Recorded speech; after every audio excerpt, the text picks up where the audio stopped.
12시 많은 참여 바랍니다. 네, 잠시 뒤에 함께 하실 전문가님께서 오늘 방송 시작하기 전에 제게 이런 말씀을 남기셨습니다. 하필이면 오늘 같은 날, 제가 나오는 날 시장이 밀리네요. 그러게 말입니다. 어제까지만 해도 양대 증시에 외국인들이 오랜만에 돌아오면서 5월은 정말 다를까라는 기대감을 안게 됐지만 오늘 양대 증시에 다시 한번 외국인 투자자들의 순매도가 나타났습니다. 양대 증시 하락한 가운데 오늘 제가 준비한 섹터만큼은 빨간불이 잔뜩 들어와 있는데요. 증권주에 대한 이야기를 한번 챙겨보도록 하겠습니다.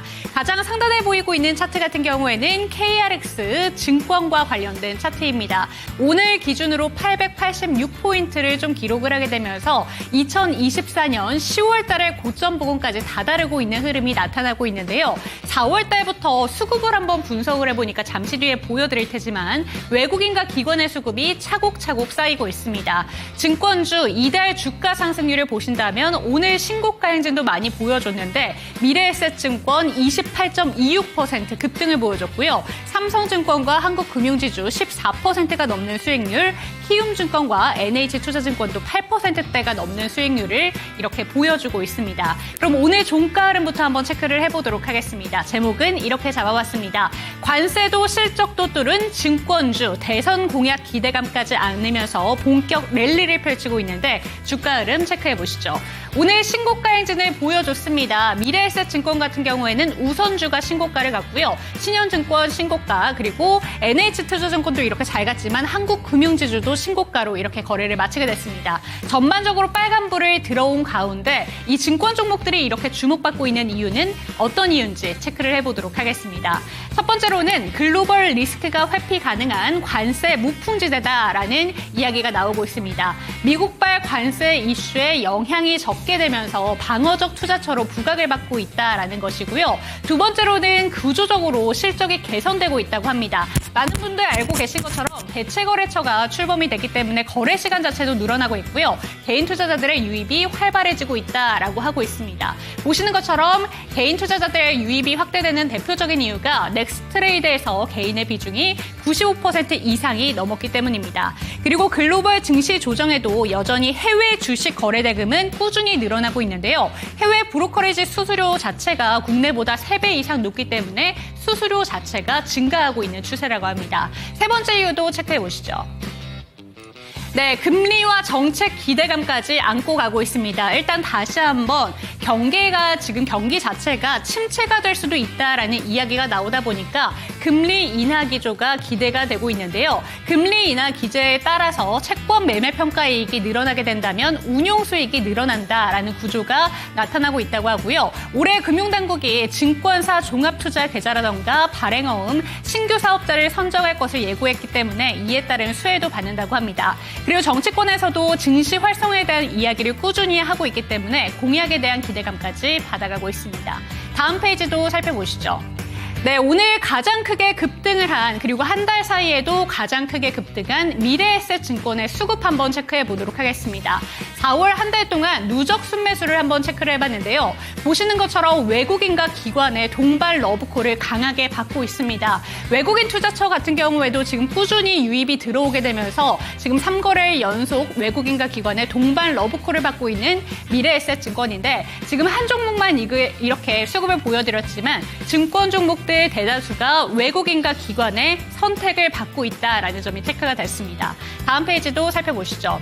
그렇다면 대선 공약이 실제 증시 활성화로 이루어질 수 있을까? 이 부분에 대해서도 한번 살펴봤습니다. 역대 대선마다 증시 활성화 공약은 꾸준히 나왔습니다. 하지만 실제로 증시 활성화가 이어졌는가? 이 부분에는 여전히 물음표가 남는다라는 것인데요. 증권거래세 폐지 사태도 있었고 주가지수 목표 자체도 있었지만 이게 이루어진 것은 실제로 별로 안 된다라는 것입니다. 정책 이행에 한계가 있기 때문에 그리고 외부 경제 변수에 영향이 크기 때문에 이런 영향이 있었다라는 것인데 올해는 추가적으로 상법 개정이라던가 다양한 이슈들이 있기 때문에 대선 공약이 확실히 증시 활성화로 이루어질 수 있을까 기대감은 한 차원 높아진 것 같습니다. 네, 증권 종목들 강세 이유 분석을 해봤는데요. 이에 대한 어떤 평가 내려주실지 잠시 뒤에 챙겨보도록 하겠습니다. 당신의 초이스 채널 고정!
선택을 위한 당신의 현명한 초이스를 도와드릴 저는 이윤지고요. 이 시간 함께하실 전문가부터 소개해드리도록 하겠습니다.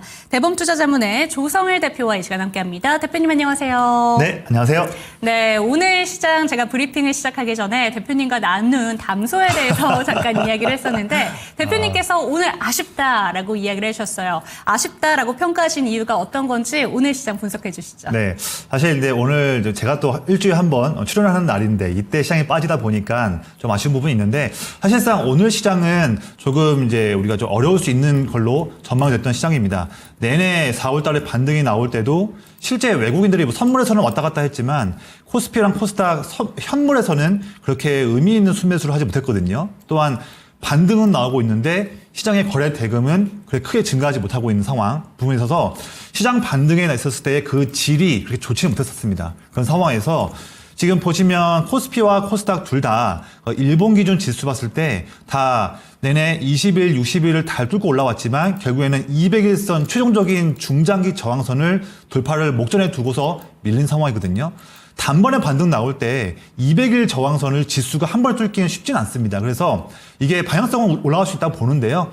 이번 주에 오늘 밤에 미국 PCE 발표 물가 그리고 이번 주 금요일에 미국 고용보고서 통해서 고용 이 두 가지의 FOMC가 연준이 가장 중요하게 보고 있는 이 두 지표가 바로 이번 주에 모였기 때문에 그런 부분을 다 포함해서 증시가 조금은 오늘 하루 쉬어간다는 측면 보고 있고요. 외국인 측면에서는 내일 대응할 수 없거든요. 그렇죠. 내일 우리가 근로자의 날로 휴장이기 때문에 그 부분도 오늘과 내일 조금 이제 불확실성 때문에 일부 물량을 정리하려고 했던 그런 외국인들이 오늘 좀 하루에 코스닥 현물 시장에서 매도한 부분 이게 우리에게는 조금 더 이제 단기간에 충격으로 다가왔는데 저는 결론 말씀드리면 이번 주에 그런 미국에 있는 이벤트들 잘 소화하고 나면 다시 한번 증시는 한두 번 조금 횡보하다가 또 뚫는 돌파를 하면서 거래대금을 통해서 5월 달에는 좀 더 시원시원한 그런 돌파 흐름이 나오지 않을까 그런 전망으로 시장을 임하고 있습니다. 네, 내일 아무래도 근로자의 날로 하루 쉬어가기 때문에 이런 부분에서 경계감이 좀 남아있고요. 경제지표 발표를 앞두고 투자자들이 빠져나간 경향을 좀 보이는 시장이었다라는 점 정리해 주셨습니다. 참고가 되셨으면 좋겠고 윤재 초이스로 넘어가 보도록 하겠습니다. 증권 종목들을 들고 왔습니다. 오늘 다수의 증권 종목이 신고가를 기록을 했는데 저는 이걸 미리미리 체크를 못했는데 4월 한 달 동안 외국인과 기관의 수급이 상당 부분 들어왔더라고요. 네네. 그러니까 오늘의 신고가 행진이 충분히 예견할 수 있었던 부분인데 아쉽다라는 생각이 들었습니다. 네. 증권 종목들 신고가 어떻게 보셨을까요? 사실 뭐 말씀드리기 전에 먼저 여담 말씀드리면 우리가 이제 투자를 하면서 이제 방송 보시는 분들 많은 개인 투자분들께서 사실 뭐 증권주, 금융주를 가장 탑픽으로 우선순위로 매매를 하지 않으시죠? 그쵸. 아무래도 작년 말과 올해 상반기에 올해 1분기에도 시장이 핫했던 뭐 조선, 방산 그리고 뭐 이제 일부 반도체 기업들 또 다양한 또 테마 종목들 이런 종목들을 주로 매매하시다 보니까 시장에서 외국인과 기관의 큰 손들이 이제 증권주를 4월 초부터 해서 쭉 매수를 하면서 하고 있지만 이게 지금 시장이 반등 나와서 올라가는 건지 아니면 증권 업종의 구조적인 변화 때문에 올라가는 건지 그거를 분간하기 좀 어려웠던 최근 흐름이었습니다. 그런데 지난주 말과 특히 이번 주에도 특히 오늘 같은 경우에도요. 시장이 좀 횡보를 이어가고 좀 이제 수급이 빠지는 어려운 상황 때에도 이런 때에도 외국인 기관이 미래에셋증권, 삼성증권, 키움증권 이런 종목들을 팔지 않고 물량을 더 모으고 있다? 이런 부분들이 이제 일부 개인 투자자분들과 일부 이제 펀드를 운영하는 이제 다양한 또 큰 돈을 운용하는 이제 투자자들도 이제 좀 뒤늦게 깨달은 상황인 거죠. 그래서 다시 한번 이제 지금 또 여야에서 여러 후보들이 유력 후보들이 뭐 코스피 뭐 5천 간다. 네. 상법 추진을 다시 한번 개정하겠다. 그리고 이제 뭐 증시 활성화를 정말 하겠다. 뭐 국장 탈출 안 된다. 이런 게 나오고 하고 있고요. 또 어떤 이제 후보는 금융소득 종합과세를 2천만 원인데 3천만 원을 올리겠다. 그쵸. 이런 공약까지도 맞물리면서 야 그러면 증권주가 지금 내내 소외되었고 우리가 안 보고 있는 섹터였지만 이제는 봐야 되는 거 아니냐. 이런 좀 시각이 지난주 말과 또 이번 주 초 오늘까지 나오면서 시세가 더 나왔던 오늘 흐름이 있었습니다. 아까 앵커님께서도 정리를 잘 해주셨는데요. 이 특히 증권주를 좀 더 보는 이유가 그게 관세 이슈에도 사실 자유롭죠. 그쵸. 이게 뭐 트럼프가 관세를 국내 증권주에 때릴 것도 아니고요. 그리고 이제 특히 대체거래소 이게 되면서 사실 저같이 증권업에서 이제 몸담고 있는 사람은 조금 피곤할 수 있어요. 이제 근무가 되게 3시 반 정규장 끝나면 일부 종목 잘 마무리했었는데 지금 8시까지 진행하니까 아침 8시부터 밤 8시까지 12시간을 내내 체크해다 보고 있고 또 최근에 보면 대체거래소에서도 시간 외에 거래소도 거래대금이 늘고 있어요. 네. 또 대형주도 거래되니까. 그래서 저 역시도 이제 지금 방송 끝나고서도 또 한번 8시까지 체크를 해야 되는 그런 이제 부분이 있지만 이건 여담이긴 한데요. 그만큼 증권사 입장에서는 조금 더 수수료 수입을 높일 수 있는 그런 가능성이 열리고 있고 특히 또 개인 투자자들이 대체거래소에도 투자를 많이 하고 있거든요. 그래서 그런 부분도 증권사에게는 수입 구조에서 유리한 부분이고 또 한 가지 본다면 현재 지금 국내 기준금리가 2.5%입니다. 그런데 뭐 당장은 또 금리를 인하할 수는 없겠지만 점진적으로 우리도 기준금리를 한 번, 2번 정도 더 올해에 인하할 수 있는 그런 시대적 현황이 이어지기 때문에 그런 중장기적인 측면을 보더라도 증권주 증거하시는 내내 소외되고 횡보했던 재미없었던 그런 섹터였지만 또 여러 가지 이슈들이 맞물리면서 다시 한번 보자 측면이고 아까 말씀드렸지만 오늘도 외국인 기관은 시장에서 다 순매도를 했지만 증권주 특히 미래에셋증권 삼성증권, 키움증권 이러한 대표적인 증권사에는 둘 다 순매수가 들어오는 그쵸. 그런 힘 있는 수급 현황도 볼 수 있었습니다. 사실 이게 뭐 단기적으로는 좀 누릴 수 있을 것 같아요. 워낙 상승폭이 컸으니까. 그런데 이런 이슈들을 좀 더 잘 받아들이고서 그렇다면 이게 단기 상승이 아니라 좀 중장기로도 이어질 수 있는 그런 큰 흐름이 아니겠느냐 이런 판단을 하시는 분들은 지금도 나쁘진 않다. 그래서 단기 눌림이 나올 때 접근할 수 있는 그런 좀 기회로도 볼 수 있을 것 같습니다. 네, 증권 종목들에 대해서 이야기를 챙겨봤습니다. 대선 공약의 수혜도 받아갈 수 있고 관세 무풍지대에다가 이제는 실적이 올라갈 수 있는 부분까지 기대를 해볼 수가 있는데 사실 대체거래소가 출범되기 전부터 증권 종목들을 봐야 된다라는 이야기는 그 전에도 보도가 됐었습니다. 네네. 그런데 한 3월 달까지는 주가가 그렇게 반응이 없다가 4월 한 달 동안 급등을 보여줬거든요. 네네. 그중에서도 가장 크게 급등한 종목은 미래에셋 증권이었습니다. 그렇죠. 다른 종목들과 유난히 좀 시세가 많이 차이가 나는데 미래에셋증권 지금 차트 보시면서 한번 이야기를 해주실 수 있으실까요? 예. 지금 매력적으로 보이는 종목일까요? 그렇죠. 일단 지금 3월 지금 이 제 차트는 지금 한번 보여주시면 이게 대체거래소까지 같이 지금 포함된 상황이 나서 차트가 좀 어그러져 있어요. 근데 제가 지금 이 키움증권 영웅문 지금 켜고 있는데 네. 이게 차트가 제가 이거 제 실명 계좌로 넣어야 로그인해야지만 이게 NXT가 아니라 거래소를 볼 수 있기 네. 때문에 이 부분을 좀 차치해서 봐주시고요. 본다면 지금 대부분 증권 종목들이 3월 달에 있었던 고점을 최근에 이제 막 뚫거나 돌파를 하려고 하는 시도인데 말씀하셨던 것처럼 미래에셋증권은 먼저 이미 강한 돌파를 하고 큰 모습 보이고 있습니다. 일단은요. 앞에도 제가 증권사들의 이제 여러 가지 수입 구조들이나 다양한 호재가 많다라는 말씀 드렸는데 쉽게 말씀드리면 이거예요. 이제는 증권사들이 돈을 좀 많이 벌 수 있는 도구들이 늘어나고 있다. 그래서 도구가 늘어나니까 당연히 기대하는 수급들이 늘어날 수 있는 거죠. 그 중에서 그러면 증권사가 40개, 50개 넘게 많이 있는데 그 중에서 자본금 사이즈도 다양하고 뭐 대형사, 중소사, 군소회사도 많이 있는데 그 증권사들 중에서 어떤 증권사가 돈 버는 도구가 제일 많이 있고 네. 점유율을 높일 수 있느냐 봤을 때는 사실 우리나라 1위 기업인 미래에셋증권이 가장 압도적인 부분이고요.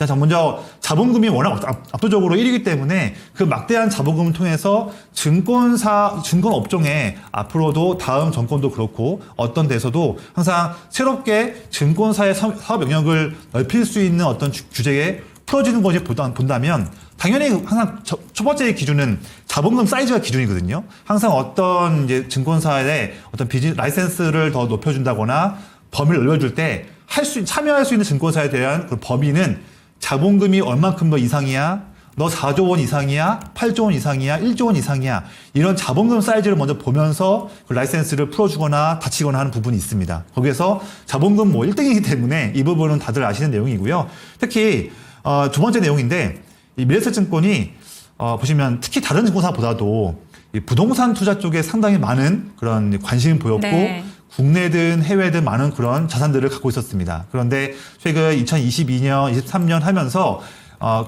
전 세계 기준금리가 상승하면서 부동산 쪽에 대한 손실이 커진 좀 아쉬운 점이 있었죠. 하지만 이제는 이제 연준이 저 금리를 더 내려갈 수 있는, 물론 당장 또 5월 FOMC는 아니겠지만 현재 상황을 본다면 6월 달에도 연준이 FOMC에서 금리를 0.25% 인하할 확률이 오늘 제가 새벽에 보니까 60% 넘더라고요. 그래서 그런 부분 보고 또 트럼프의 또 압박 본다면 야 그래도 6월 달에는 또 연준이 금리 또 인하하지 않을까 이런 또 전망치가 포함되면서 야 그러면 금리가 내려가면 뭐 특히 해외 증권 수입 수수도 그렇고 국내 증권 수수도 그렇고 더불어서 해외 부동산 노출 비중이 높은 이런 미래세 증권도 부동산 쪽 노출된 손실 금액이 줄어들 수 있겠네? 이런 부분들이 다 같이 몰리면서 가장 큰 매기가 이 미래세 증권으로 좀 온 것 같습니다. 네, 좋습니다. 오늘의 탑픽 종목으로 대표적으로 가장 크게 올랐었던 미래에셋 증권에 대한 이야기 조금 더 챙겨볼 수 있었는데요. 참고가 되셨으면 좋겠습니다. 그럼 윤재 초이스는 여기서 한번 마무리를 지어보도록 하겠고 대표님이 들고 오신 두 가지 종목 화면으로 만나보시죠. 네, 두 가지 종목이 정말 다른 종목 들고 오셨습니다. 한 종목은 삼성전자고요. 한 종목은 파라다이스입니다. 일단 삼성전자 같은 경우에는 HBM3E를 이제 다수의 고객사와 좀 얘기를 하고 있다라는 네네. 소식에도 불구하고 오늘 소폭 하락을 했는데 네. 반도체 탑2 중에서 좀 요새 시세를 비교해 본다면 삼성전자 잘 버텨주고는 있습니다. 그리고 파라다이스 같은 경우에는 조금 전에 증권 종목들도 외국인과 기관의 선택을 받았는데 외국인은 아니지만 기관이 요새 굉장히 많이 매수를 하고 있더라고요. 그렇죠. 오늘 네. 초이스 어떤 종목일까요? 앵커님, 제가 항상 좋아하는 종목이 어떤 종목입니까? 제일 위에 있는 종목. 네, 제가 항상 이제 특히 연기금과 사모펀드 네. 이런 수급들이 꾸준하게 물량을 사면서도 주가가 움직이지 않고 있는 큰형님 그런 기법. 타점을 잡는 큰형 기법이잖아요. 제가 오늘 또 가져온 초이스도 그런 기법에 온 종목이고 앵커님 화면 위에 있는 파라다이스 제가 초이스로 말씀드릴 거고요. 삼성전자를 제가 2월과 3월 달에도 한 번씩 나오면서 비초이스 말씀드렸는데 지금도 주가가 움직이지 못하고 있습니다. 그래서 오늘도 삼성전자를 오늘 좀 비초이스로 이유를 좀 말씀을 드릴게요. 네, 좋습니다. 그렇다면 삼성전자에 대한 이야기부터 한번 챙겨보도록 하겠습니다. 사실 HBM4 같은 경우에도 복수 고객과 협의 중이다라는 소식이 전달이 되고 있고요. 조금 전에 얘기 드린 것처럼 하이닉스랑 비교를 해본다면 비교적 선방하는 흐름은 나타나고 있는데 네. 반도체 종목들에 대한 아직 업황 회복에 대한 기대감이 여전히 좀 물음표인 경우가 좀 많이 남아있는 것 같습니다. 삼성전자 그래도 5만 원 중반대는 잘 버텨주고 있는 흐름인데 비초이스 이유 조금 더 자세하게 설명해 주시죠. 네. 저도 일단 삼성전자가 주가가 지금이 거의 락 바텀, 거의 이제 견고한 바닥 수준이라는 점 저도 동의를 합니다. 동의를 하는데 중요한 건 이거죠. 과연 이거 언제 올라와? 이게 항상 그렇죠. 꼬리를 무는 질문이지 네. 않습니까? 저에게도 많은 분들이 자문을 좀 요청하세요. 삼전 저 지금 6.5층, 7층, 8층인데 이거 국민주인데 이거 언제 올라옵니까? 네. 지금도 작년 11월, 10월에도 그랬지만 1월, 2월에 이어서 최근에도 시장 반등 나오고 있는데 이거 왜 안 움직여요 하면서 많이들 물어보시거든요. 그런 부분들을 좀 말씀드리고 싶어요. 물론 오늘 호재 시장 나왔는데 1분기 실적 영업이익이 거의 시장 전망치를 상회하면서 잘 나왔습니다. 그 부분은 좋은데 애초에 전망치가 내내 하향했던 그런 부분에서 좀 넘어간 부분이다 보니까 그게 큰 의미를 두기는 좀 어려울 것 같습니다. 또한 지금 삼성전자 주가를 핸들링하는 가장 중요한 키워드는 지금 갤럭시 S25 선방 이걸로 잘 나왔지만 이게 아니거든요. 이게 아니라는 것은 다들 아실 거예요. 이거는 우리도 알고 있고 방송 보시는 분들도 다 아시는 거고 해외 쪽 투자자들, 기관 투자자들도 다 알고 있는 내용이에요. 결국에는 반도체 업황이 본격 턴 어라운드가 되어야 되고 그러면서 작년 7월 달부터 내내 소문만 무성했던 엔비디아향 HBM3E 홀 테스트 통과 여부 지금 거의 8개월 지났는데 지금도 소식이 없거든요. 그리고 올해 1월 달에 전용현 부회장이 지금 D램에 대한 지금 재설계를 요구하면서 지금 힘을 내고 있는데 아직까지도 그에 대한 세부적인 내용이 들리지는 않고 있습니다. 사실 그걸 설계 바꾸는 부분이 쉽지는 않은 거거든요. 결과를 아는 것도 좀 시간이 걸리는 거고요. 그런 지금 과도기 상황에 쭉 이어지다 보니까 결국은 주가도 반도체 부분에서 반등 나올 게 없다 보니까 내내 횡보만 하고 있는 상황이고 보시면 차트 보시면 3월 중순부터 말까지 그래도 잠시 이전에 있었던 저항을 강하게 뚫어주면서 잠시 6층 초반까지 올라왔어요. 올라와서 많은 또 투자자들이 야 드디어 이제 삼전 한 6개월, 8개월 동안의 하락 흐름을 멈추고 이제 올라가는구나 했는데 중요한 건 뭐냐면 그렇게 올라갈 때에도 이 종목을 핸들링하는 기관 외국인 둘 다 의미 있는 수급을 산 건 없었습니다. 그래서 약간의 그런 수급 상승으로 통해서 올라왔지만 그렇지 못하다 보니까 다시 시장 꺾이면서 3월 말과 4월까지 꺾이고 있는데 중요한 건 이거예요. 물론 주가가 하루하루 변동성이 큰 거를 좋아하지 않는 분도 계시겠지만 지금 삼전 같은 경우에는 자 4월 8일, 9일 날 시장 바닥 확인한 다음에 시장이 지금 코스피도 그리고 코스닥도 올라올 때 올라오는 양만큼 삼전은 거의 지금 올라오지 못하고 있거든요. 내내 시장은 큰 손들은 아까 말씀드렸다시피 반도체 업황도 업황인데 뭐 AI 관련해서 북미 빅테크 기업들이 뭐 KPX를 늘리냐 마냐 이런 내용도 분분할 수 있고요. 하지만 이제 과연 반도체 업황이 얼만큼 정말 하반기에 좋아질 것이며 그러면서 좋아진다 하더라도 또 AI의 KPX가 증가한다 하더라도 그런 시황에서 삼성전자가 HBM 사업으로 얼만큼 과실을 얻을 수 있을 것이냐. 여기에서 지금도 여전히 의문이다. 이런 내용들을 정리를 하고요. 그러면 이겁니다.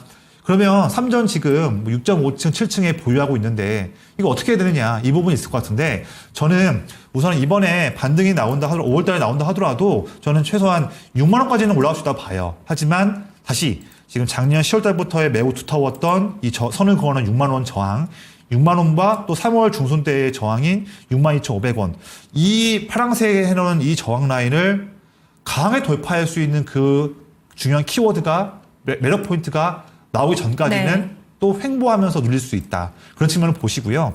만약에 내가 갖고 있는 삼전 물량에서 힘들지만 지금 힘들어요. 손실이니까. 그렇다 하더라도 최소한 한 3분의 1이나 또는 절반 정도 물량만큼은 좀 매도할 수 있겠다. 이러신 분들이라 한다면 지금은 아니고요. 지금 아니고 6만 원과 62,500원 그 정도 3월 달의 고점 부분 그 부분 분처 왔을 때에 3분의 1이나 절반 정도 물량이라도 좀 정리를 하시고 지금은 아닙니다. 정리를 하시고 그 라인대에서 사실 반도체 업황은 나쁘다 보지는 않아요. 그런데 반도체 기업들 중에서 많은 기업이 소부장 기업들이 있지만 그중에서 올 하반기에 AI 성장과 HBM 수요 증가에 따라서 수혜 볼 수 있는 기업들 소수 기업들이 좀 있거든요. 그런 기업들로 매매를 교체 매매해서 삼전에 아쉬웠던 손절 부분을 만회할 수 있는 그런 좀 액티브한 전략으로 선회하시기를 좀 권장을 드리겠습니다.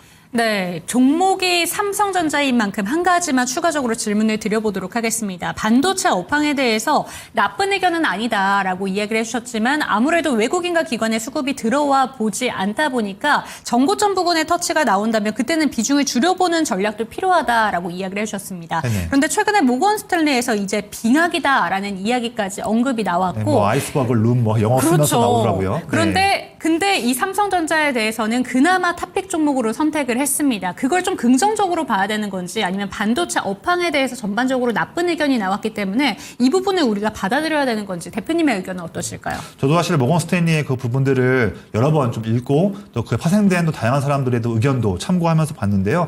일단 뭐 탑픽으로 이렇게 볼 수 있는데 우선은 지금 현재 디램의 지금 가격이 상승 여부가 좀 올라오는 사실 있긴 하지만 그게 또 이제 트럼프의 전방위적인 이제 반도체 관련한 관세 우려 때문에 상품별 품목 관세 이 부분에 대한 부분 때문에 좀 선구매 측면도 좀 있을 수 있고요.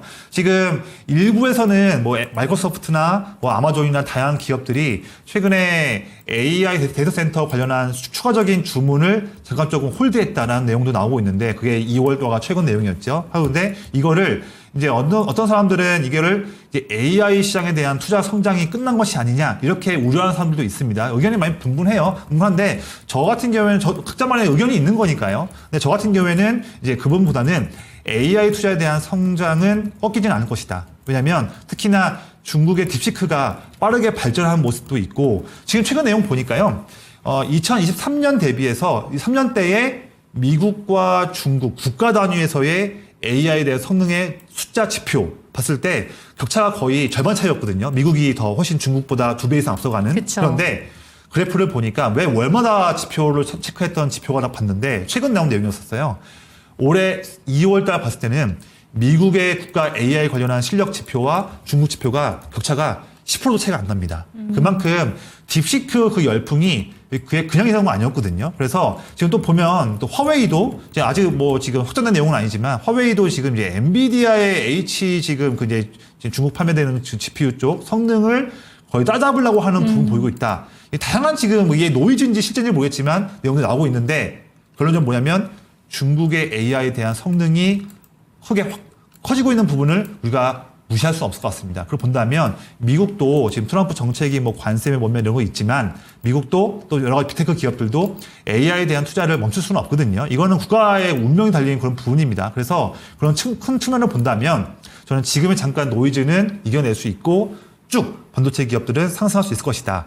그런 트렌드는 좋은데 거기에서 3전을 보유하면서 계속 갖고 갈 것이냐, 다른 기업으로 좀 교체를 하면서 액티브하게 매매를 할 것이냐, 이거는 선택사항인데요. 저의 의견은 3전은 뭐 5만 원대 후반, 6만 원 초반 부분에서 일부 물량을 조금은 정리를 하고, 전체 물량은 아닙니다만 조금은 정리를 하면서 다른 더 좋은 종목으로 교체하는 부분을 저는 제 의견은 그렇게 권장을 드리는 부분입니다. 네, 중국의 기술력이 상당히 올라오고 있다고 합니다. 이렇게 된다면 반도체 업황 자체로는 좋은데 이게 또 중국의 기술력이 따라잡히면 따라잡힐수록 결국에 우리 반도체 종목들이 해낼 수 있는 부분에 대해서도 한 번 더 생각해 보는 게 필요할 것 같습니다. 그렇기 때문에 삼성전자에 대한 의견은 한번 체크가 되셨으면 좋겠고요. 그럼 초이스 종목으로 한번 넘어가 보도록 하겠습니다. 오늘 초이스 종목은 파라다이스 들고 오셨습니다. 종목 이름만 들어도 사실 설레는 종목인데 네. 카지노 종목들이 이제 한한령 해제에 대한 기대감으로 이 종목들 많이 주목을 받고 있습니다. 지금 현재 구간에서도 매력적으로 보이는 종목인지 포인트들 짚어주시죠. 네, 일단 이 종목은 다들 뭐 우리나라 투자하시는 분들이라면 다 아는 기업이긴 합니다. 한 번 더 정리해드리면 외국인 전용으로 하는 카지노가 있어서 항상 이제 특히 중국인 인바운드 그리고 일본인 인바운드 네. 이 두 부분이 특히나 실적에서 중요한 부분이고요. 항상 파라다이스를 체크할 때도 그런 인바운드 추이에 대한 부분들, 인천공항에서의 인바운드 수요들 그런 지표들 다 보면서 투자를 집행하게 되거든요. 그런 부분들이 있는데 지금 보면 특히나 거기서도 이제 호텔과 리조트도 하고 있지만 특히 카지노 보험이 매우 중요하겠죠. 마침 지금 시기가 참 좋습니다. 지금 한한령 해제 관련한 모멘텀들이 더 모락모락 피어오르면서 관련 종목들의 수급이 몰리는 타이밍도 있고요. 그다음에 이제 지금 우리나라도 지금 이제 이번 주 이제 어떻게 보면 내일부터죠. 내일부터 다음 주 화요일까지 우리나라도 어떤 이제 명칭이 필요할 것 같아요. 왜냐하면 이미 시작해서 다음 주까지 이어지는 일본의 골든 위크 네. 그리고 중국의 노동절 이렇게 있는데 우리도 뭐 그런 이제 이벤트 뭐 명칭 하나 지으면 좋겠어요. 어쨌든 그게 한중일 전부 다 지금 이제 봄에 따뜻한 봄에서 휴가철이 몰려 있는데 그런 부분을 한다면 우리 국민들이 아웃바운드 떠난 것도 있겠지만 당연히 중국인과 일본인의 인바운드 수요도 증가할 수 있는 거고요. 그런 부분에서 수혜도 볼 수 있는 구조로 볼 수 있을 것 같습니다. 지금 화면에도 파라다이스 지금 마치 인바운드를 통해서 작년부터 해서 매번 지금 방문객 수가 다시 한번 코로나 이후에 크게 증가하고 있는 부분들을 표로 볼 수가 있고요. 실적들이 좋을 것 같아요. 지금 보면 인바운드 수요가 증가하고 특히 중국인 VIP들이 또 이제 잘 참여하면서 이제 카지노를 해주면서 우리가 이제 카지노를 볼 때 홀드율, 그러니까 카지노가 베팅해서 이긴 비율. 그렇죠. 예, 어쨌든 카지노는 돈 벌어야 되잖아요. 그래서 이제 홀드율, 드로백은 이제 돈 맡긴 거고요. 홀드율이 이제 파라다이스가 돈 버는 건데 홀드율 추이도 증가하고 있다. 드로백도 증가하고 있다. 결국 어쨌든 지금 카지노 쪽에서 포함되고 있는 여러 지표들이 인바운드든 실적이든 좋아지고 있는 부분도 보이고 그러면서 한한령 해제 모멘텀 같이 맞물리면서 이번 3, 4월 달에 어려운 시장 때에도 기관 수매수 불러오면서 좋은 모습 보이고 있습니다. 제주 쪽에서 잘하고 있는 롯데관광개발도 좋은 모습 보이고 있는데요. 저는 이제 그 이후에 파라다이스도 아주 나이스한 모습 보일 수 있다고 보고 있고요. 특히 이번 3분기 얼마 안 남았습니다. 3분기에는 뭐 한시적이지만 이제 중국인 대상으로 무비자 입국 한시적 허용 이 부분에서도 수혜 볼 수 있기 때문에 넓은 단기가 아니라 조금 넓은 관점으로도 파라다이스 하루하루의 움직임은 뭐 큰 등락 있는 종목은 아니지만 좀 마음 편안한 종목. 트럼프 관세면 뭐며 뭐 나는 그런 거 필요 없고 튼튼한 종목, 마음 편한 종목을 한번 보고 싶다. 그러시는 분들이 한다면 좀 좋은 그런 투자 수단으로 보고 있습니다. 차트 보여주시면 네. 현재 파라다이스 오늘 종가 모습인데요. 오늘은 지금 최근 2주 동안 내내 12,000원대 초반에서 횡보하는 모습으로 마감이 되었어요. 하지만 지금 3월이든 2월이든 3월이든 4월이든 시장 흔들림에 상관없이 뚝심 있는 우상향 모습 보여주고 있고요. 현재 제 차트에서 아래 이 지금 이 노란색 굵은 선이 21선 이평선이거든요. 지금 3월 지금 말에 21선 이평선을 제가 빨간색으로 표시해드리면 3월 말에 21선을 뚫어주면서 그 이후부터 3월 말과 4월 초에 시장 급락대에도 이 21선을 유지해주면서 튼튼한 모습 보여줬고 되게 이렇게 튼튼한 모습 보여주면 오히려 시장 반등 나올 때는 안 갈 수도 있는 거거든요. 그만큼 너 잘 버텼으니까 나 이제는 낙폭 과대 종목도 살 거야 할 수 있는데 시장이 4월 9일부터 반등 나올 때도 또 추가적인 반등이 나오고 있습니다. 그렇다면 이 종목은 뭐 낙폭 과대 뭐 이게 시장 방어 성격으로 오른 게 아니라 진짜 구조적인 매력이 있기 때문에 상승하고 있는 측면이다 볼 수 있는 그런 힌트를 드리는 거고요. 마지막으로 차트 아래 보시면 지금 빨간색 선이 아래에 막 증가하고 있잖아요. 네. 제 방송 많이 보신 분들 아시겠지만 이 빨간색 선이 제 차트에서는 기관 순매수가 꾸준하게 순매수를 하고 있는 그 그래프가 나와 있는 표예요. 즉 빨간색 선이 증가하고 있다는 뜻은 이 기간 동안에 내내 기관 투자자들이 물량을 사고 있다. 특히나 제가 중요하게 보고 있는 연기금 수급, 사모펀드 수급, 뭐 투신 수급, 특히 이런 기관들 수급들이 꾸준하게 2월이든 3월이든 4월이든 내내 사면서 이 종목을 튼튼하게 방어도 해줬고 또 상승하고 있는 부분이거든요. 이게 다 앞서 말씀드렸던 저의 투자 포인트와 통하는 그런 이제 매력으로 사고 있는 부분이다 보니까 이런 게 더 타이밍 같아요. 지금 보시면 주가는 2주 동안 내내 12,000원대에서 횡보하고 있어요. 그런 와중에도 이 종목의 주가를 올리고 있는 주체인 기관 수급들 더 물량 사고 있습니다. 본다면 핸들링하고 있는 기관 주체는 지금 12,000원이 목표가가 아니라 더 높은 곳을 바라보기 때문에 횡보하는 때도 물량을 사고 있다. 이렇게 좀 보시면 좋은 참고가 될 것 같습니다. 네, 오늘 대표님의 초이스는 파라다이스 챙겨봤습니다. 단기간 레이스의 강한 종목이 아닙니다. 장기전에서도 이 종목 꾸준히 주가 상승 탄력을 보여주고 있는데 작년 11월을 기준으로 지금까지 주가를 대비를 해봤을 때 거의 40% 가까이 올라가고 있습니다. 그런데 수급 상황으로 봤을 때는 최근에 기관들의 수급이 꾸준히 들어오고 있기 때문에 지금 이 수준에서 만족하지 않는다라는 점을 기억해 보시면 좋을 것 같고요. 오늘 대표님의 초이스 파라다이스 살펴봤습니다.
네, 실시간 종목 진단 도와드리도록 하겠습니다. 참여하시는 방법부터 안내 도와드릴게요. 하단에 보이는 전화번호로 전화 주시기 바랍니다. 02-325-8100번으로 종목명, 매수가, 보유 비중 알려주시고요. 내가 갖고 있는 종목들뿐만 아니라 신규 매수해도 괜찮은지 이런 질문 주셔도 좋습니다. 전화 상담이 힘드시다면 유튜브 채팅창 활짝 열어둘 테니까요. 채팅창에 많이 남겨주시기 바랍니다. 네, 첫 번째 종목부터 가보도록 하겠습니다. 사실 오늘 엔터 종목들 상당히 강했습니다. 한알력 해제라는 키워드를 안고 가는 조금 전에 본 것처럼 파라다이스라는 종목도 대표적일 텐데 엔터 종목들도 그 영향권 안에 있습니다. 오늘 첫 번째로 질문을 받은 종목이 YG 엔터테인먼트인데요. ESL님의 종목이고 매수가는 69,950원, 비중은 10%입니다. 오랫동안 기다리셨다고 하는데 수익을 극대화하려면 어떤 전략이 필요한지 궁금하다라고 보내주셨습니다. 사실 엔터 종목들이 상반기까지는 실적이 부진할 것이다. 그런데 하반기부터 실적이 본격적으로 좀 달라질 것이다라는 기대감은 안고 있는데요. 네. 어떻게 바라보는 게 좋을까요? 네. 사실 뭐 단가가 아마 좀 오랫동안 투자하셨다가 이제 막 오랫동안 이제 인내심을 갖고서 보유하시다가 이제 좀 반등 나온 상황인 것 같은데 저는 사실 7만 원 이상도 충분히 올라올 수 있기 때문에 지금까지 기다리시는 만큼 조금 더 올 하반기에 뭐 5월, 6월에 이어서 아까 말씀드렸다시피 3분기에도 좋은 또 환한형 해제 관련한 모멘텀도 있을 수 있고 또 오늘 또 장중에 나온 내용이에요. 9월 달에도 관련 엔터 관련해서 또 이제 호재될 수 있는 그런 내용이라서 거의 뭐 뉴스 제목이 뭐 사실상 한한령 해제다 뭐 이런 내용 나오면서 자극적인 내용이긴 하지만 점점 그런 것들이 다 팩트이기 때문에 이제 중국에서의 그런 이제 매출도 증가할 수도 있는 이슈도 있고 특히 이제 YG엔터를 그중에서도 보신 분이 한다면 봐야 될 게 물론 이제 신인 기업들 뭐 트레저나 베이비몬스터도 있겠지만 미야오 요새 잘하던데요. 미야오 제가 뭐 주식쟁이라서 그게 뭔가 저는 사실 저도 사실 뭐 YG엔터의 블랙핑크도 알고 있고 하는데 그건 잘 모르겠네요. 그럼 뭐 JYP 엔터의 트와이스나 뭐 예를 들면 스트레이키즈도 알고 있지만 모르는데 어쨌든 그런 부분도 여러 가지 있는데요. 특히 이제 YG엔터를 보는 이유는 특히 이제 올해 7월인가요? 7월 달부터 블랙핑크 월드 투어 이 부분이 조금씩 더욱더 기대감을 살면서 주가도 성장한 모습 보이고 있습니다. 물론 YG엔터가 최근에 이제 하이브 크게 상승하고 있고 SM도 다시 한번 21선 뒷걸으면서 큰 모습 나오는데 그와 반면에 YG엔터는 차트 보듯이 지금 2월까지는 좋은 모습 보였다가 3월과 4월 달에는 6만 원 초반과 중반에서 좀 횡보하는 그런 좀 지지부진한 모습 보이고 있지만 어떻게 본다면 3월과 4월 초까지 시장이 급락했을 때 그런 때에도 이 고점 부분에서 지켜주는 모습이었거든요. 그만큼 YG엔터를 바라보는 큰 손들의 그런 모습들과 올 하반기 기대될 수 있는 뭐 블랙핑크나 또 다양한 부분들에 대한 한한령 해제 관련한 모멘텀들은 지금도 살아있다. 그리고 여전히 보시면 차트에서 아래를 보시면 작년 10월 달부터도 빨간색 기관 투자자들의 장기적인 순매수가 지금도 이어지고 있고요. 또 그리고 작년 11월 중순부터의 순매수하고 있는 파란색 외국인 수급도 여전히 지금도 순매수 들어오고 있습니다. 본다면 YG엔터가 작년 8월 달부터 9월 9일부터 쭉 지금 7개월째 상승하고 있는데 장기 상승이죠. 이 상승을 지금 기관도 11월 달부터 외국인도 11월 중순부터 순매수를 하면서 끌어올리고 있는데 그 두 주체가 지금도 사고 있다 한다면 우리가 YG엔터는 쉽게 하루하루 등락했다고 해서 뭐 마음 흔들리면서 팔 종목은 아니고 조금 더 듬직하게 기관과 외국인 수급들 매일 체크하면서 같이 함께하면서 한한령 해제, 블랙핑크 또 엔터 다른 또 대형 기업들의 또 흐름들 같이 보면서 뚝심 있게 7만 원 중반까지도 볼 수 있는 전략으로 가져가자 이렇게 좀 제가 말씀드리겠습니다. 네, 지금 하단에 보이는 차트 아래에 좀 흐름이 외국인 기관 모두 꾸준히 사는 행렬을 보여주고 있습니다. 그렇기 때문에 YG엔터테인먼트 지금 현재 구간에서도 충분히 매력적인 종목이고 7만 원 이상까지 바라볼 수 있다고 하니까요. 참고가 되셨으면 좋겠습니다. 다음 종목으로 넘어가 보도록 하겠습니다. 이번 종목은 옛님이 질문 주신 FST 체크를 해보도록 할게요. 23,864원 비중은 25%인데요. 조금 아쉽습니다. 작년에 더 갈 거라고 예상을 하고 4만 원대 고점을 보셨는데 네. 못 파셨다고 합니다. 지금 진단 부탁드립니다. 이렇게 심플하게 오긴 했는데요. 2만 원대 평단가이기 때문에 사실 많이 차이 나는 건 아닙니다. 약간의 기대감은 걸 수 있을 것 같은데 네. 답답한 건 내가 분명히 4만 원을 받는데 라는 마음이 있을 것 같아요. 이 종목은 어떻게 바라보실까요? 맞아요. 이게 4만 원짜리 한번 보면 그게 사실 사람 심리가 그 부분이 내 원금인 양. 그렇죠. 그래서 4만 원부터 손실을 본 그런 좀 마음에 힘들 수 있는 거거든요. 그런 마음을 충분히 또 이해를 하고 또 이 기업이 1월과 2월까지는 좋은 모습 보였다가 3월과 4월 달에 반도체 기업들 같이 빠지면서 시장도 빠지면서 같이 휩쓸려서 지금 아직까지 아쉬운 모습 보이고 있는데요.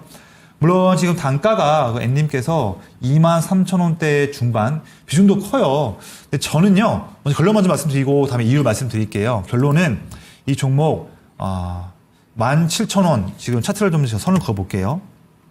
17,000원이 바로 아래 가격인데 깨지면 최소한 3분의 1 물량이라도 정리를 좀 하자 하고 만약에 그 이후에 남은 물량마저도 주가가 더 깨져서 지금 2월과 4월 초와의 쌍바닥이었던 16,000원 여기도 만약에 지키지 못하고 깬다고 한다면 그때는 남은 물량도 아쉽지만 이번 매매 때는 손실로 좀 정리를 하자 말씀드리는데 왜냐하면 이 기업의 주가를 올릴 수 있는 가장 큰 키워드는 EUV 펠리클 쪽이에요.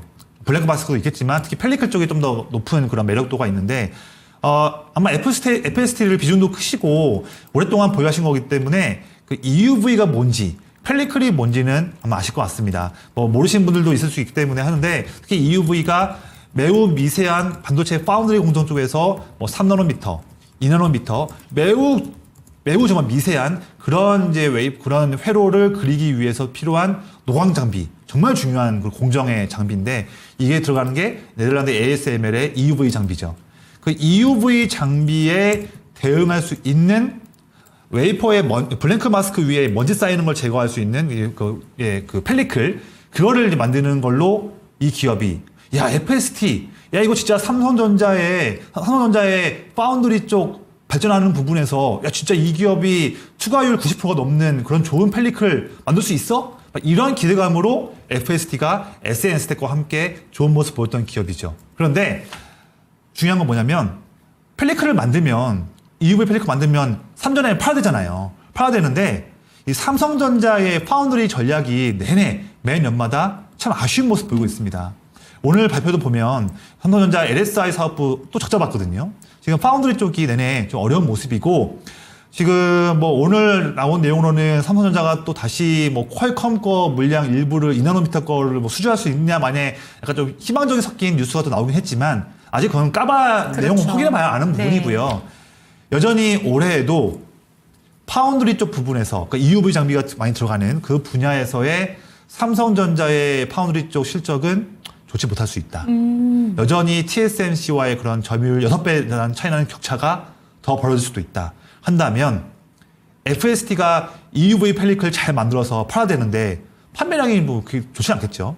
그런 걸로 본다면 제가 말씀드렸다시피 17,000원 이탈 시 최소한 한 3분의 1 물량이라도 힘들지만 정리를 좀 해서 하고 더 빠진다면 16,000원 깨진다면 전량 매도해서 차라리 반도체에서 AI 투자 또 HBM 쪽 또는 여야 모두의 공약과 엮여 있는 이제 디자인 하우스나 그런 펜리스 기업들을 장려하고 지원하는 그런 부분과 엮일 수 있는 그런 최고의 기업들 한두 가지를 선정해서 그런 종목으로 교체 매매해서 손실을 만회하는 그런 좀 액티브한 전략이 이 종목은 좀 필요하다. 이렇게 제가 좀 자세하게 말씀을 드립니다. 네, 반도체 산업 내에서도 트렌드가 바뀌고 있다는 점을 빠르게 캐치할 필요가 있다라고 짚어주셨습니다. 반도체 중에서도 AI 산업 성장에 빠르게 뒷받쳐 가고 있는 종목들을 체크하는 게 필요하다라고 조언해 주셨으니까요. 중요한 지점이 17,000원 이탈하는지 16,000원 이탈하는지에 따라서 매도를 단계별로 해보셨으면 좋겠다라는 점 짚어주셨고요. 매도보다는 최대한 손실 없이 빠져나올 수 있게끔 기도해 드리도록 하겠습니다. 다음 종목으로 넘어가 보도록 하겠습니다. 이번 종목도 참 마음이 아픕니다. 저희 미카엘님 참 오랜만에 오셨는데 보로노이 한번 살펴보도록 하겠습니다. 네. 122,000원에 10%. 사실 임상 결과가 상당히 좋게 나왔습니다. 그런데 주가가 레벨업이 안 되고 당일 아침부터 급락이 나와서 너무 힘듭니다. 급락 이유도 모르겠고 계속 보유를 해도 괜찮은 건가 조언 좀 해주세요 라고 보내주셨거든요. 얘기해 주신 것처럼 신약에 대해서 안정성이 검증이 됐는데 그날부터 바로 이렇게 급락이 나왔습니다. 네. 이 종목 어떻게 바라보는 게 좋을까요? 사실은 뭐 제가 보로노이든 예를 들면 다른 리아켄바이오든 뭐 한미약품이든 뭐가 됐든 알테오젠이 됐든 이런 부분들 솔직히 그 기업의 이 VRN11에 대한 이 파이프라인 혹시 기업 CEO보다 잘 알겠습니까? 그럴 수는 없죠. 그리고 또 이 임상 관련해서 어떤 빅파마들의 어떤 그런 지식과 그다음에 뭐 FDA 참여하는 사람이나 아니면 이 임상을 정말 디자인하고 개발하고 있는 실제 필드에서 일하고 있는 사람 그런 사람보다 제가 그 지식 이거에 대해서 왜 VRN11 이번에 임상 1A 데이터 잘 나왔고 ORR 데이터도 잘 나온 것 같은데 왜 빠집니까? 네. 이런 부분을 어느 누구도 그런 전문가보다 알 수는 없겠죠. 그래서 그런 지식을 지금 얘기하고 이렇게 하는 거는 그런 의미는 없어요. 우리는 보로노이와 갖고 있는 VRN12 그 폐암과 EGFR과 관련한 이제 파이프라인, 대표적 파이프라인이죠. 이거에 대해서 시장 참여자들, 주가를 핸들링할 수 있는 주체들이 그런 매력적인 파이프라인에 대한 포인트 갖고서, 이벤트 갖고서 어떻게 물량들을 핸들링하고 주가를 핸들링하는지 이 부분을 보면서 차트와 수급 위주로 보시는 부분을 저는 권장을 드려요. 어느 누구도, 한 번 더 말씀드리지만 어느 누구도 보로노이의 CEO나 이 임상 디자인하는 사람보다도 지식이 더 뛰어나야지만 이거에 대해서 해석할 수 있거든요. 그런 사람은 없을 것 같습니다. 그래서 지식으로 하려고 하지 마시고요. 눈에 보이는 것처럼 차트와 수급에 대한 데이터만 네. 보고서 판단을 하자. 제가 2번 강조드렸습니다. 그걸로 본다면 차트 한번 볼게요. 지금 3월 10일까지는 아주 기대감이 큰 모습 때문에 주가가 이 1월 달에 7만 원대부터 15만 원까지 거의 한 달, 한 6주, 5주 만에 2배 올랐어요. 그랬는데 그 이후에 물론 이제 지난주에 이번 주까지 초까지 지금 AACR 열리고 있는데 AACR 이벤트든 또 이전의 이벤트든 다음 측면에서 이미 선반영된 주가가 올랐다가 그 이후에 보시면 자 지금 2월 중순까지 주가를 올렸던 빨간색의 기관 투자자들 기관은 지금 2월 중순부터 해서 내내 지금 거의 팔고 있는 그런 수준이고 요즘 지금도 또 팔고 있는 상황이고요. 또 그리고 3월 말까지도 물량을 좀 사고 있었던 외국인마저도 최근에 4월 한 달 동안 내내 시장이 반등 나오고 있음에도 불구하고 물량을 내내 팔기 바쁜 상황입니다. 그런 상황에서 지금 이제 이번에 파이프라인, VRN11 파이프라인이 잘 나왔다고 평가되는, 일반적인 평가되는 그런 부분임에도 불구하고 주가가 올라가지 못하고 있다. 오히려 최근에 지금 잘 버티고 있는 알테오젠, 그리고 ABL 바이오, 펩트론, 그다음에 아직은 10만 원대 후반에 있지만 리아켐 바이오, 오늘 급등 나왔던 대용제약이나 한미약품 이런 기업들만큼은 그래도 실적이나 숫자를 통해서 증명을 하면서 올라가고 있는데 브로노웨이는 그런 실적에 대한 숫자도 증명하지 못하고 있는 부분이거든요. 한다면 더더욱더 이런 뉴스나 다양한 부분에서 이 기업 VRN11 이 파이프라인 좋습니다, 합니다, 라이센스 아웃 나올 수 있습니다, 나온 내용들을 체크를 해봐야겠지만 가장 볼 것은 차트와 수급이다. 근데 좋은 모습이 안 보이고 있다. 이런 부분을 말씀드려요.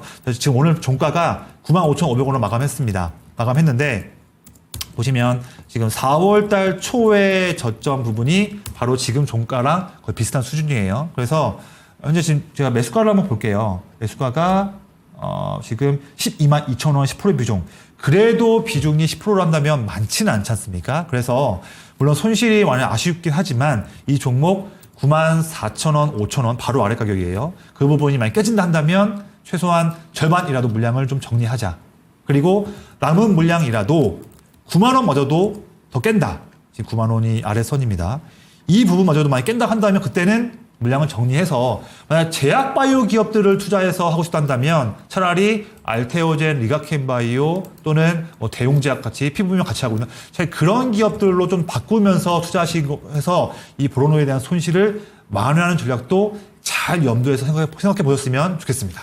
네, 이 기업에 대한 자세한 내용은 알 수가 없습니다. 그렇기 때문에 기업에 대한 어떤 기대감을 안고 하시기보다는 수급을 한번 지켜보셔야 된다라고 짚어주셨으니까 조금 전에 상담을 정말 자세하게 해주셨으니까 이 상담 내용 잘 참고해 보셨으면 좋겠습니다.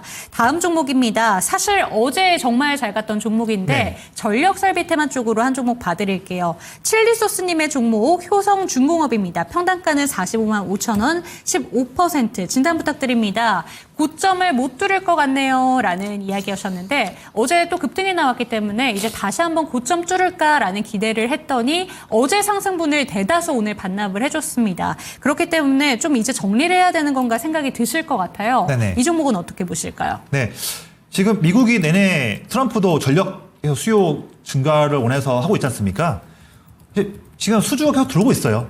사실 이런 효성중공업이나 LS 일렉트릭이나 다양한 그런처럼 제조업이나 특히 수주 베이스 기업들은 수주가 말을 해줍니다. 근데 수주량도 더욱더 증가하는 모습이 작년 대비해서 증가하는 모습이고 또 대부분의 수주가 미국과 또 유럽에서도 꾸준히 나오고 있다. 그런 측면을 본다면 데이터만 본다면 효성중공업은 물론 오늘은 좀 밀렸어요. 어제 상승도 그렇고 오늘 같은 경우에는 한번 시장이 쉬어가는 측면 때문에 잠시 어제 상승은 못 이기고 좀 밀렸지만 이 종목은 단기로 볼 종목은 아닙니다. 그래서 수주 베이스 기업인데 올해도 넘어서 내년에도 내내 계속적으로 미국과 유럽에서 변압기에 대한 수주가 증가할 수밖에 없는 그런 매우 튼튼한 트렌드가 이어지는 측면이기 때문에 그래서 이 종목은 또 뚝심 있게 보유하자. 물론 단기적으로는 최근에 이제 스페인 쪽이죠. 스페인 쪽에서 되게 정전. 그쵸. 그 부분 때문에 또 물론 최근에 3일 정도, 4일 정도 좀 일부 단기 수급 받은 것도 있겠지만 그런 수급이 나간다고 하더라도 중장기적인 그런 튼튼한 추가적인 수주와 그런 부분들은 꺾이지 않을 것이다. 그래서 이 종목은 더 든든하게 보유하시는 만큼 더 의미 있는 결과를 주지 않을까 이렇게 말씀드리고 이런 정보 말씀드릴 때 제가 항상 드리는 말씀이 있어요. 이거 하루 이틀 흐름에 개의치 마시고요. 일일비하지 마시고 그냥 엉덩이 무겁게 가져가셔라. 이렇게 정리하겠습니다. 네, 효성중공업까지 체크를 해봤습니다. 어제 급등 그리고 오늘 급락이 나왔기 때문에 일희일비할 수 있는 종목이긴 한데요. 크게 걱정하시지 마시고 들고 가셨으면 좋겠다라는 조언 참고가 되셨으면 좋겠고 한 종목만 더 볼 수 있을 것 같습니다. 한 종목 더 체크해 주시죠. 네네. 짧게 한번 살펴보도록 하겠습니다. 톱텍이라는 종목을 질문을 주셨는데 LAJW님께서 질문을 주셨습니다. 4,500원 5% 손절해야 될지 질문을 주셨어요. 이 종목은 어떻게 보실까요? 네, 톱텍이 사실 예전에 저 참 정말 오랜만에 좀 들어보는 또 네. 이름이에요. 과거에는 정말 매매를 많이 했던 오. 기업이고 했는데 최근 몇 년 동안에는 조금 이제 저도 제 기억에서 조금 잊혀진 기업이긴 합니다. 지금 차트도 그럴 수밖에 없는 이유가 내내 지금 제가 지금 이 차트가 일봉이거든요. 일봉 차트도 작년 8월 달부터도 내내 거의 거래량도 없으면서 힘든 모습이지만 지금 주봉으로 본다 하더라도 2023년부터도 빠지는 모습이고 월봉으로 보더라도 2018년부터 빠지는 모습. 거의 이제 예전에 이제 삼성 디스플레이와의 또 이제 그런 이제 디스플레이 기업도 그렇고 배터리 시스템도 함께 하는 기업이긴 한데 내내 숫자가 안 나오면서 디스플레이든 배터리든 업황 부진에 같이 영향을 받고 있는 기업입니다. 그래도 아마 톱텍을 지금 매수가가 아까 얼마였나요? 지금 보면 4,500원 네. 하면 거의 지금 뭐 차이가 거의 없죠. 없네요. 아마 이거는 어떤 중장기적인 관점보다는 단기 접근으로 매매하셨던 것 같아요. 제가 봤을 때는요. 그리고 비중도 지금 보면 5% 한다면 크진 않기 때문에 이 종목 깔끔합니다. 4,000원 이탈 시 전략 매도. 그리고 주가가 올라간다 한다면 당장 수익 내기 어려울 것 같아요. 4,400원에서 4,500원 사이 그 약손실이겠죠. 그 라인에서 절반 정도 물량을 좀 비우시고 나머지 물량은 4,500원 121선 저항 뚫는지 여부를 보고 나머지 절반 물량은 판단하자 이렇게 정리하겠습니다. 네, 톱텍까지 종목 진단 도와드렸습니다. 그럼 내일은 하루 쉬어가는데 급요일 남아있고 이제 우리가 맞이할 건 5월입니다. 세린메이라는 주식시장에 안 좋은 격언이죠. 이게 네. 아니길 바라면서 네. 다음 주 전략이랑 그리고 금요일 전략 한번 챙겨보도록 할게요. 네, 어떤 앵커님- 포인트들 집중해볼까요? 네, 앵커님 정말 오랜만에 셀리메이 저 잠깐 잊고 있었던 그런 월가의 용어인데 항상 근데 20년, 30년을 보면요. 항상 5월달이 나쁘지 않았습니다. 이게 5월달이 이제 1월달 실적 발표가 나온 다음에 매크로나 실적 발표 공백 기간이라서 그런 거고요. 이제 항상 5월달이 나쁘지 않았기 때문에 자신감 가지시고요.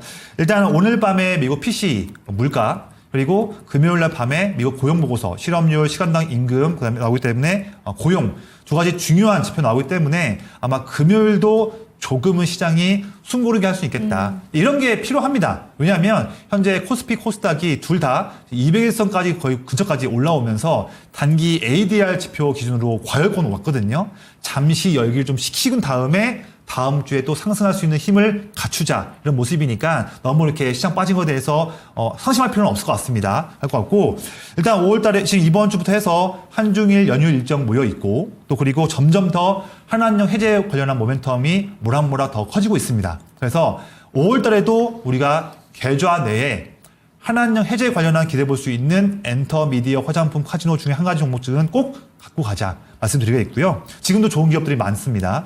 마지막 내용인데요. 5월 초에는 5월 7일 날에 인터배터리 유럽 그리고 비슷한 시기 때에 체코 원전 최종 수주 관련한 계약 관련한 일정도 있고요. 그다음에 러시아가 뭐 전승절 맞이하면서 우크라이나와 휴전할 수 있다는 내용도 나오고 있습니다. 이벤트가 있으니까요. 어렵고 횡보하는 시장이지만 이럴 때에도 잘 챙기면 수익 낼 수 있는 이벤트와 종목들이 있기 때문에 그런 부분들 오늘 방송 잘 참고하셔가지고 힌트 체크해서 금요일과 다음 주에 좋은 투자 하시기를 말씀드리겠습니다.